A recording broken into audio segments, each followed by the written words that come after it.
Most people who live here now would never know the story of Spa Beach.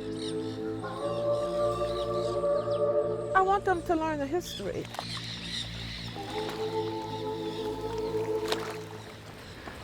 We have the third longest continuous water park system in the nation.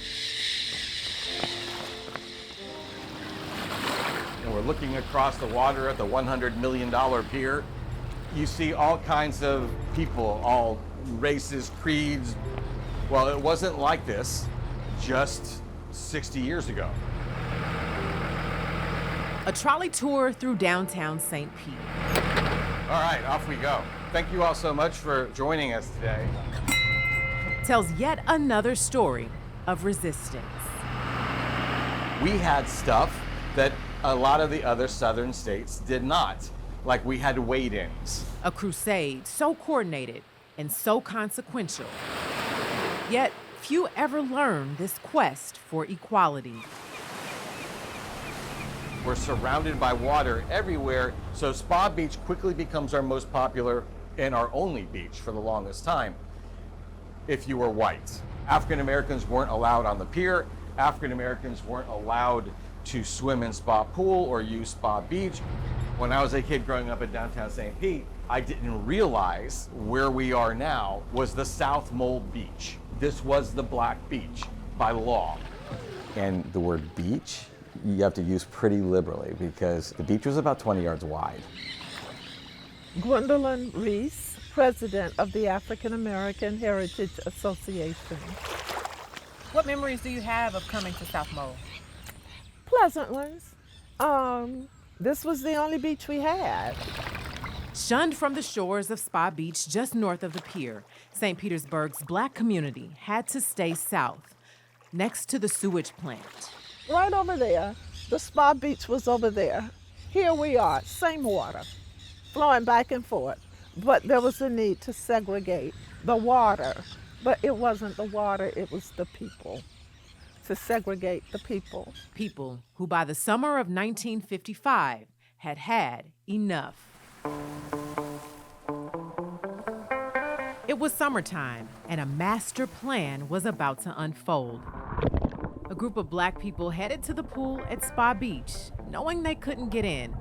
So when the attendant refused entry and called police, the plan fell into place, setting the stage for a lawsuit in federal court. It had to get into the federal court systems for this to work. I think these civil rights leaders understood this. The NAACP's Francisco Rodriguez Jr. worked with the community to file this lawsuit against St. Pete, asking for a judgment to end desegregation in pools and beaches across the city. The federal government orders the city of St. Petersburg to integrate the beaches and the pools.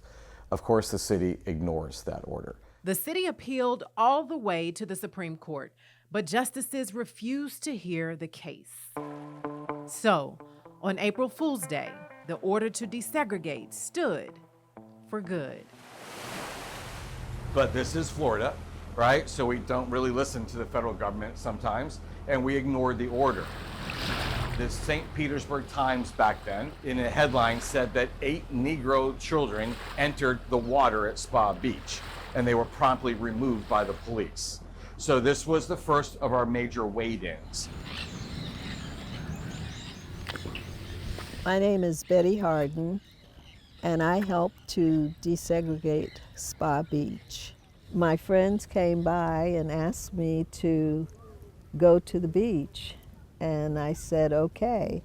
Next thing I know, we were kind of in the water and splashing around. And in this very photo, cameras capture a young Betty Harden breaking barriers. There were cameras around taking pictures of us, and I said, that's me. Do you consider yourself a history maker? I had not considered myself a history maker, but looking back, I think that I have been. It was hard to see in that moment because instead of allowing them to stay that day, the city closed the beach altogether. But it didn't stop the pushback. 2 days later, 19-year-old David Isom tested his court-given right to swim at Spa Pool. The beach was closed, Spa Pool was closed and drained. Spa Beach remains closed for nearly a year. The city finally gave in, and Spa Beach opened to both races for good. These stories are not meant to cause shame. They're not meant to cause embarrassment. They're just meant to tell the stories of the people, their lives, the struggles they went through, the accomplishments, the successes, and we're still here.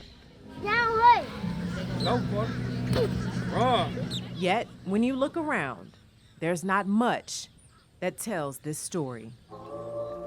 If we don't capture it in markers, in art, in stories, they will be totally lost in just a couple of generations. They're almost lost now.